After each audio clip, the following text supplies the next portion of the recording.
কোচ ৰাজ্যৰ প্ৰতিষ্ঠাপক কোন? উত্তৰ বিশ্বসিংহ। তেওঁ কোচ ৰাজ্যৰ প্ৰতিষ্ঠা কৰি কোচবিহাৰত ৰাজধানী পাতে। নেক্সট কুৱেশ্যন আগবঢ়াইছো। গড়গঞা ৰজা বুলি কাক কোৱা হয়? উত্তৰ গড়গঞা ৰজা বুলি শুক্লাংমুক কোৱা হয়। নেক্সট কুৱেশ্যন আগবঢ়াইছো। কোচ বংশৰ শ্ৰেষ্ঠ ৰজাজন কোন আছিলে? উত্তৰ নৰনাৰায়ণ। নেক্সট কুৱেশ্যন হৈছে কিমান চনত মিৰ্জুমলাই অসম আক্ৰমণ কৰিছিল? উত্তৰ 1662 চনত। নেক্সট কুৱেশ্যন আগবঢ়াইছো। আহোম ৰাজ্যৰ ৰাজধানী চৰাইদেউত কিমান চনত প্ৰতিষ্ঠা কৰিছিল? উত্তৰ 1253 চনত। ইয়াণ্ডাবু সন্ধি কিমান চনত হৈছিল?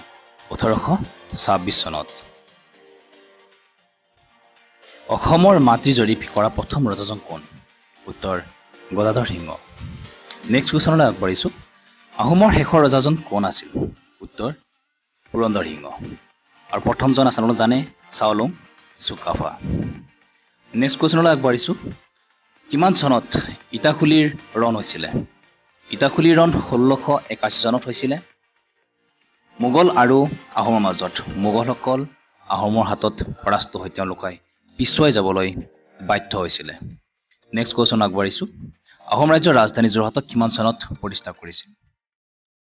উত্তৰ হৈছে 1794 চনত।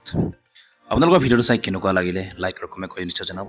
এনেকুৱা ভিডিঅ' চাবৰ বাবে আপোনালোকৰ চেনেলটো ছাবস্ক্ৰাইব কৰিব লাগিব নাপাহৰিব। ধন্যবাদ।